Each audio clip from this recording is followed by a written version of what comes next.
शिल्पकार महामानव परमपूज्य डॉक्टर बाबासाहेब आंबेडकर, माझं दैवत स्वर्गीय गोपीनाथरावजी मुंडे या महामानवांना अभिवादन करून आज या बोजेगाव नगरीमध्ये ओबीसी मेळावा होत असताना या ओबीसी मेळाव्याला उपस्थित या ओबीसीचं आरक्षण ज्या धोक्यात होतं, गेल्या 3 वर्षापासून ओबीसीचं आरक्षण टिकवण्यासाठी आपल्या जीवाची बाजी लावली असे आमचे नेते प्राध्यापक लक्ष्मणजी हाके सर, मंगेशजी ससाने, आमचे बाळासाहेब सन्माननीय व्यासपीठ, आमचे चव्हाण साहेब सन्माननीय व्यासपीठ, जमलेल्या माझ्या बंधू भगिनीने सर 2 सप्टेंबरचा जो काही GR आहे,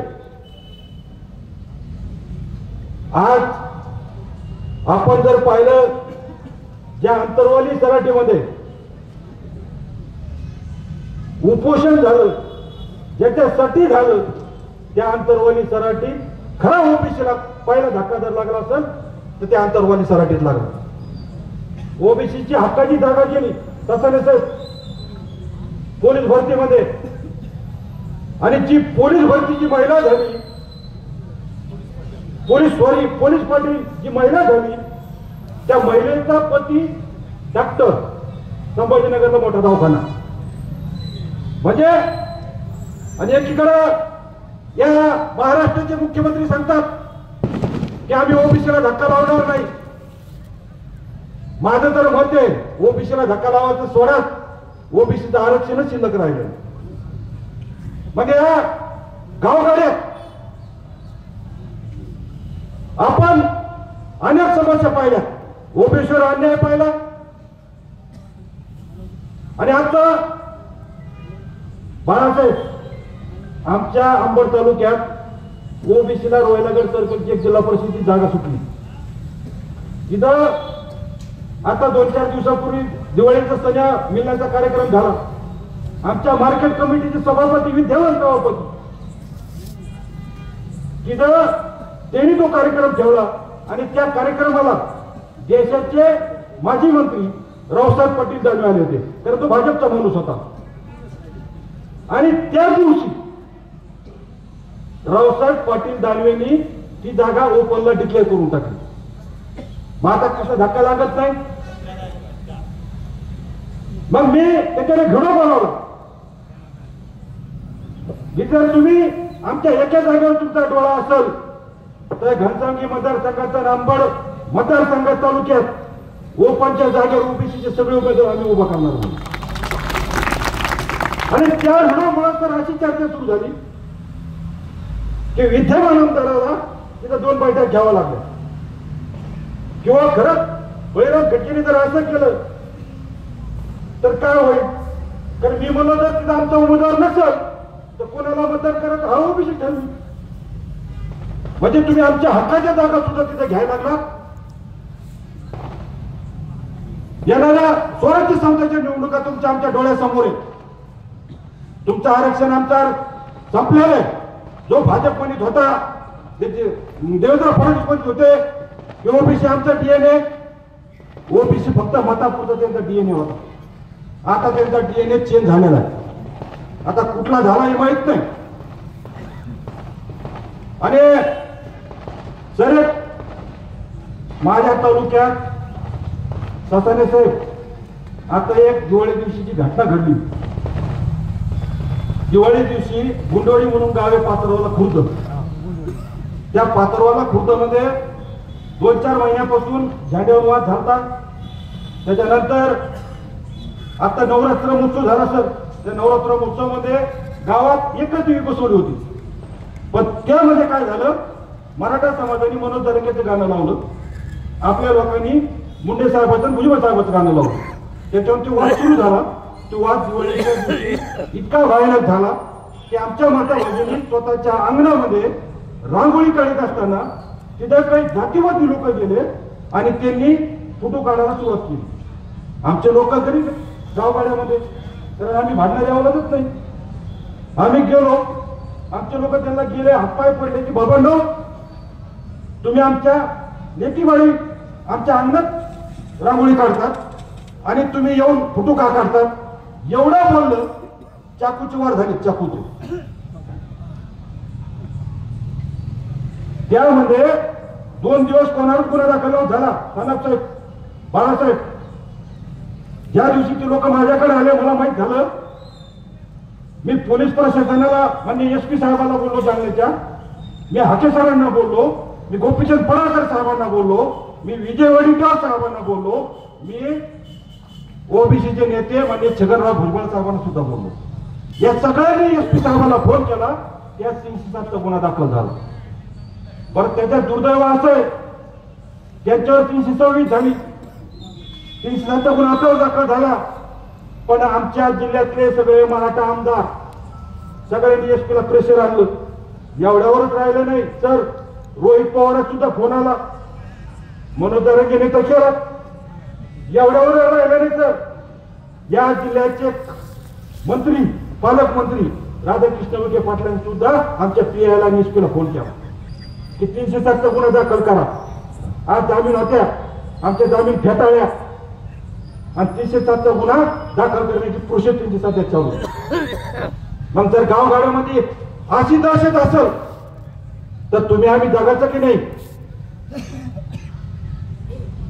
पण मी त्याला सांगितलं की आम्ही सुद्धा मल्हारराव होळकरांची अवलाद आहोत. ज्या राजाने एकही लढाई हरली नाही अशा राजाचे आम्ही वंशज आहोत. त्यामुळे इथून पुढे दबाव टाकण्याचा प्रयत्न करूच नका. आणि माझी बसलेल्या सगळ्या ओबीसी बांधवांना एक नम्रतेची विनंती आहे, बाबांनो हे लोक जर गेले असते ना टीजर बसणारे तर ओबीसीचं कवा संपलं होतं.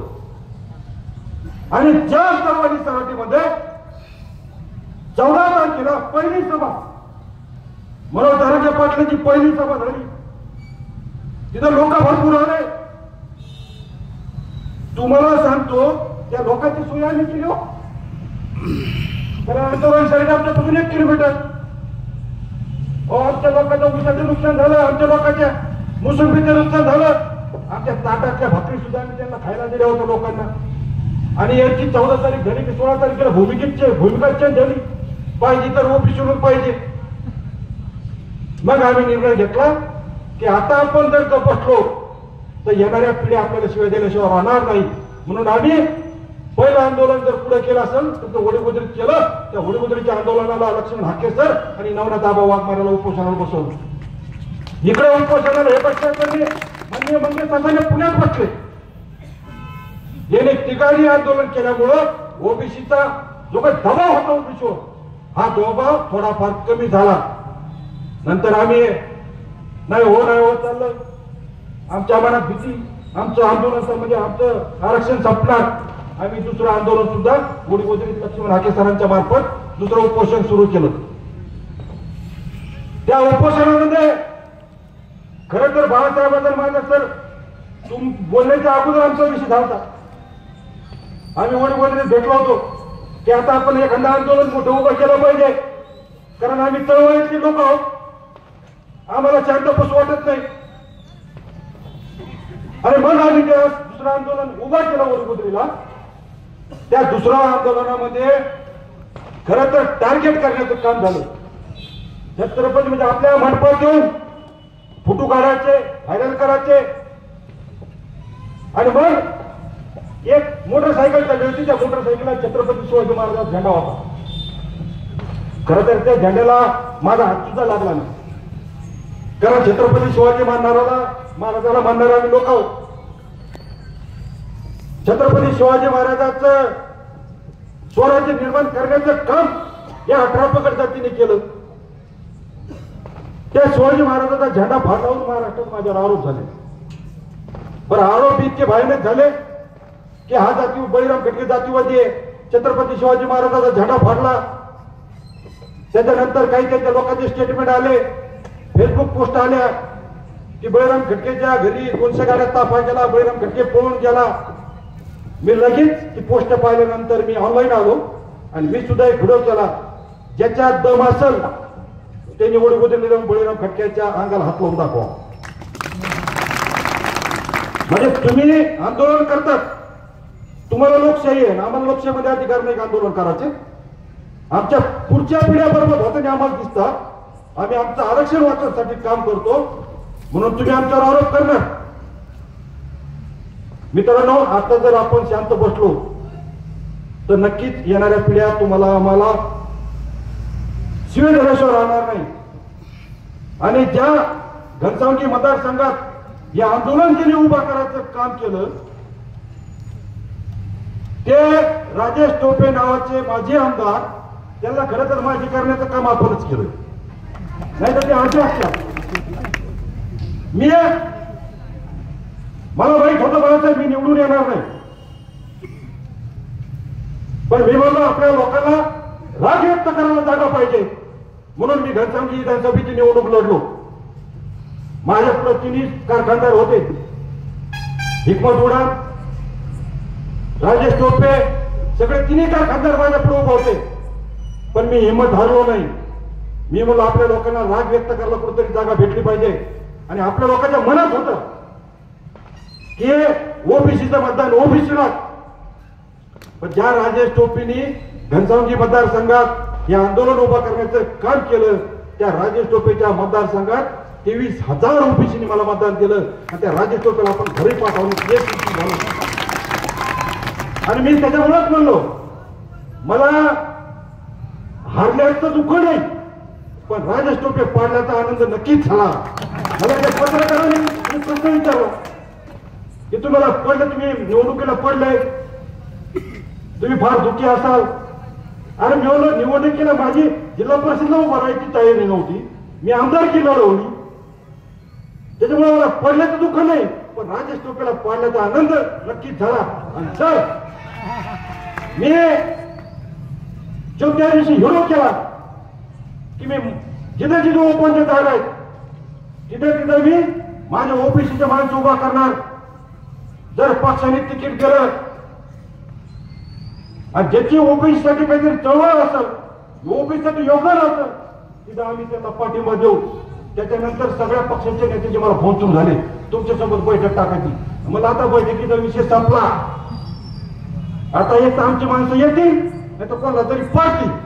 एवढं हे आपल्या मनात ठेवायचं. येणाऱ्या निवडणुका डोळ्यासमोर ठेवा. जिथं एसटी समाजाला जागा सुटली तिथं एसटीचं काम करा. जिथं मुस्लिम बांधव उभा राहिला तिथं मुस्लिम बांधवाला साथ द्या. आणि जिथं ओबीसी सगळा घटक जो काही तुम्ही ठरवून उमेदवारी उभा करा.